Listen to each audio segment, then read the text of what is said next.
Hi ವಿದ್ಯಾರ್ಥಿಗಳು, ಎಲ್ಲರೂ ಕೂಡ ನನ್ನ ಚಾನಲ್ಗೆ ಸ್ವಾಗತ ಹೇಳ್ತಾ ನೋಡಿ, ನೀವು ದ್ವಿತೀಯ PUC ವಿದ್ಯಾರ್ಥಿಗಳಿಗೆ ಮೋಸ್ಟ್ ಇಂಪಾರ್ಟೆಂಟ್ ವಿಡಿಯೋ ಇದು. ಯಾಕಂದರೆ ನಾಳೆ ನಿಮಗೆ ನಿಮ್ಮ ಒಂದು ರಿಸಲ್ಟ್ ಬರ್ತಾ ಇದೆ. ಹಾಗಾದರೆ 12ನೇ ತರಗತಿ ದ್ವಿತೀಯ PUC ಮುಗಿದ ತಕ್ಷಣವೇ, ಪಾಸ್ ಆದ ತಕ್ಷಣವೇ ಮುಂದೆ ಏನು ಮಾಡಬೇಕು ಅನ್ನೋದನ್ನು ತುಂಬ ಇಂಪಾರ್ಟೆಂಟ್ ಹೇಳ್ತಾ ಇದ್ದೇನೆ ನಿಮ್ಮನ್ನು.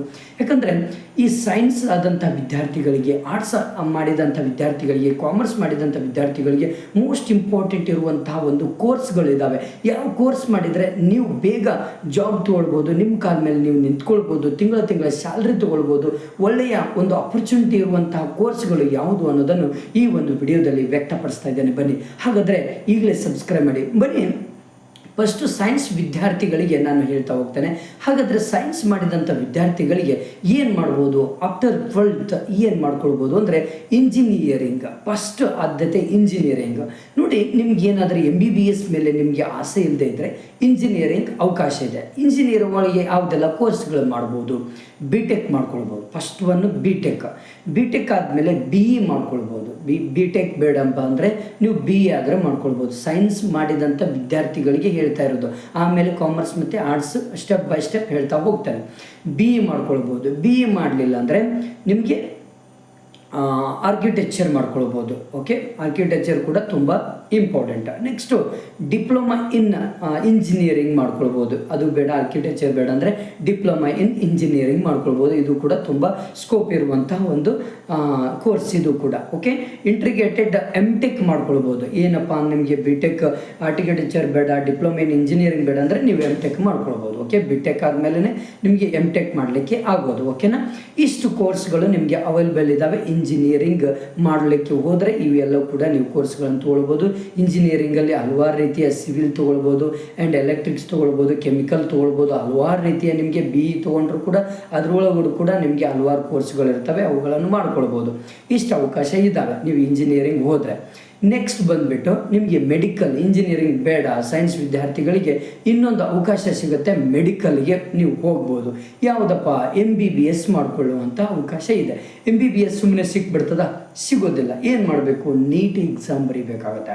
ನೀಟ್ ಎಕ್ಸಾಮ್ನಲ್ಲಿ ನೀವು ರ್ಯಾಂಕ್ ಬರಬೇಕು. ಮೆರಿಟಿಗೆ ಬಂದರೆ ನೀವು ಗೌರ್ಮೆಂಟ್ ಸೀಟ್ ಸಿಕ್ಕರೆ ನಿಮಗೆ ಆರಾಮಾಗಿ 10 ರಿಂದ 20 ಲಕ್ಷ ಒಳಗಡೆ ನಿಮ್ಮ MBBS ಮುಗಿದೋಗುತ್ತೆ. ಒಂದು ವೇಳೆ ನೀಟ್ ನಿಮಗೆ ಗೌರ್ಮೆಂಟ್ ಸೀಟ್ ಸಿಗಲಿಲ್ಲ ಅಂದರೆ ಕೋಟಿಗಟ್ಟಲೆ ನಿಮಗೆ MBBS ಕಲೀಲಿಕ್ಕೆ ಬೇಕಾಗುತ್ತೆ. ಇದೊಂದು ಇದೆ. ನಿಮಗೆ MBBS ಆಗಲಿಲ್ಲ, ನೀಟ್ ಆಗಲಿಲ್ಲ ಅಂದರೆ ಇನ್ನೂ ಒಂದು ಕೋರ್ಸ್ ಇದೆ, ಡೆಂಟಲ್. BDS. ನಿಮಗೆ ಡೆಂಟಲ್ ಕೂಡ ಮಾಡ್ಕೊಳ್ಬೋದು. ಇದು ಒಂದು ಅವಕಾಶ ಇದೆ. BMS ಮಾಡ್ಕೊಳ್ಬೋದು, ಆಯುರ್ವೇದಿಕ್. BMS ಮಾಡ್ಕೊಳ್ಬೋದು, ಆಯುರ್ವೇದ ಡಾಕ್ಟರ್ ಆಗ್ಬೋದು ನೀವು. ಇಲ್ಲಾಂದರೆ BHMS ಹೋಮಿಯೋಪತಿ ಮಾಡ್ಕೊಳ್ಬೋದು. ಇದು ಒಂದು ಕೋರ್ಸ್ ಬೇರೆ. ಆ್ಯಂಡ್ B ಫಾರ್ಮಾ ಮಾಡ್ಕೊಳ್ಬೋದು, D ಫಾರ್ಮಾ ಮಾಡ್ಕೊಳ್ಬೋದು. ಇವು ಕೂಡ ಕೋರ್ಸ್ಗಳಿದ್ದಾವೆ. ನರ್ಸಿಂಗ್. ಇವು ಯಾವುದೂ ಆಗಲಿಲ್ಲ ಅಂದರೆ ಕೊನೆಗೂ ಕೂಡ ನಿಮಗೊಂದು ಅವಕಾಶ ಇರುತ್ತೆ, BSc ನರ್ಸಿಂಗ್ ಮಾಡ್ಕೊಳ್ಬೋದು. ಭಾಳ ಸ್ಕೋಪ್ ಇರುವಂಥ ಒಂದು BSc ನರ್ಸಿಂಗ್ ಇದು. ಓಕೆನಾ? ಇಷ್ಟು ಕೋರ್ಸ್ಗಳು ನಿಮ್ಮ ಸೈನ್ಸ್ ವಿದ್ಯಾರ್ಥಿಗಳಿಗೆ ಇಷ್ಟೆಲ್ಲ ಕೋರ್ಸ್ಗಳಿದ್ದಾವೆ. ಓಕೆ, ನೆಕ್ಸ್ಟ್ ಬಂದುಬಿಟ್ಟು ಈಗ ನಿಮಗೆ ಸೈನ್ಸ್ ಮತ್ತು ಆರ್ಟ್ಸ್ ವಿದ್ಯಾರ್ಥಿಗಳಿಗೆ, ಕಾಮರ್ಸ್ ವಿದ್ಯಾರ್ಥಿಗಳಿಗೆ ಈಗ ನೋಡ್ತಾ ಹೋಗೋಣ.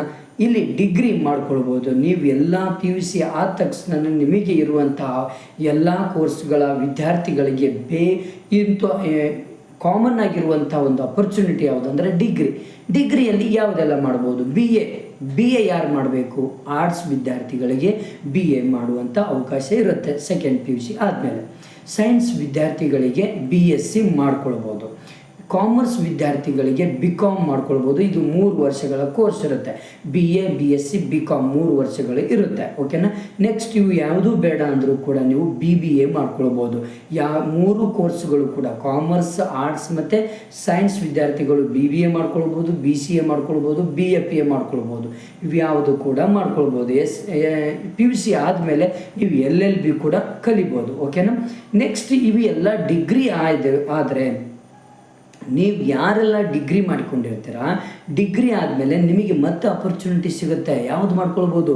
BPEd ಮಾಡ್ಕೊಳ್ಬೋದು, B.Ed ಮಾಡ್ಕೊಳ್ಬೋದು, CTET ಸೆಟ್ ಮಾಡ್ಕೊಳ್ಬೋದು, UGC ನೆಟ್ ಬರಿಬೋದು, ಅಸಿಸ್ಟೆಂಟ್ ಪ್ರೊಫೆಸರ್ ಆಗ್ಬೋದು, ಆ್ಯಂಡ್ ಟೀಚರ್ಸ್ ಆಗ್ಬೋದು. ಇವೆಲ್ಲವೂ ಕೂಡ ಅವಕಾಶ ಸಿಗುತ್ತೆ ನಿಮಗೆ. ಓಕೆನಾ?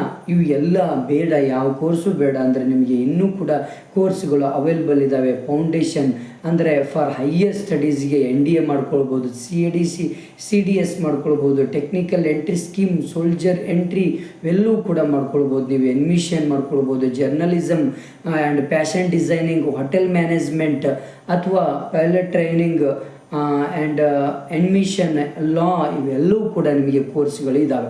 ಇವು ಯಾವ್ದು ಬೇಕಾದರೂ ನೀವು ಮಾಡ್ಕೊಳ್ಬೋದು. ಅದರ್ಸ್ ಡಿಪ್ಲೊಮೊಗಳು ನಿಮಗೆ ಡಿಗ್ರಿ ಬೇಡ, ನಿಮಗೆ ಯಾವುದು ಇಂಜಿನಿಯರಿಂಗ್ ಬೇಡ, MBBS ಬೇಡ, ಡಿಫೆನ್ಸ್ ಕೋರ್ಸ್ ಬೇಡ, ಯಾವುದು ಬೇಡ ಅಂದರೆ ನೀವು ಆರಾಮಾಗಿ ಏನು ಮಾಡ್ಬೋದು, ಲಾ ಮಾಡ್ಕೊಳ್ಬೋದು, LLB ಮಾಡ್ಕೊಳ್ಬೋದು, ಅಡ್ಮಿಷನ್ ವಿಫೆಕ್ಸ್ ಕೋರ್ಸ್ ಮಾಡ್ಕೊಳ್ಬೋದು, ಇಲ್ಲಾಂದರೆ ಜರ್ನಲಿಸಮ್, ಮಾಸ್ ಕಮ್ಯುನಿಕೇಷನ್ ಮಾಡ್ಕೊಳ್ಬೋದು, ಫ್ಯಾಷನ್ ಡಿಸೈನಿಂಗ್ ಕೋರ್ಸ್ಗಳು ಮಾಡ್ಕೊಳ್ಬೋದು, ಹೋಟೆಲ್ ಮ್ಯಾನೇಜ್ಮೆಂಟು ಇವೆಲ್ಲವೂ ಕೂಡ ಅವಕಾಶಗಳು ನಿಮಗೆ ಸಿಗುತ್ತೆ. ಓಕೆನಾ, ಇಷ್ಟು ಕೋರ್ಸ್ಗಳು ಅವೈಲೇಬಲ್ ಇದ್ದಾವೆ. ಆರಾಮಾಗಿ ಯಾವುದು ನಿಮಗೆ ಇಂಟ್ರೆಸ್ಟ್ ಇರುತ್ತೆ ಆ ಕೋರ್ಸನ್ನು ಮಾಡ್ಕೊಳ್ಳಿ, ನಿಮಗೆ ಒಳ್ಳೆಯ ಅಪರ್ಚುನಿಟಿ ಇರುತ್ತೆ. Okay, thank you friends. ನಿಮ್ಮ ಫ್ರೆಂಡ್ಸಿಗೆ ಶೇರ್ ಮಾಡಿ, ಯಾಕಂದರೆ ಯಾರೆಲ್ಲ SLC ಮತ್ತು PUC ಒಳಗಡೆ ಯಾರೆಲ್ಲ ಫೇಲ್ ಆಗಿರ್ತೀರ ಅಂತಹ ವಿದ್ಯಾರ್ಥಿಗಳಿಗೆ ಮೋಸ್ಟ್ ಇಂಪಾರ್ಟೆಂಟ್ ಇರುವಂತಹ ಪೇಪರ್ 2ಗೆ ಬೇಕಾಗಿರುವಂತಹ ಎಲ್ಲ ವಿಷಯಕ್ಕೆ ಸಂಬಂಧಪಡುವಂಥ ಮೋಸ್ಟ್ ಇಂಪಾರ್ಟೆಂಟ್ ಕ್ವಶನ್ಸ್ಗಳು ನನ್ನ ಒಂದು ಚಾನಲಲ್ಲಿದೆ. ಈಗಲೇ ಸಬ್ಸ್ಕ್ರೈಬ್ ಮಾಡೋಕ್ಕೆ. Thank you friends, thank you.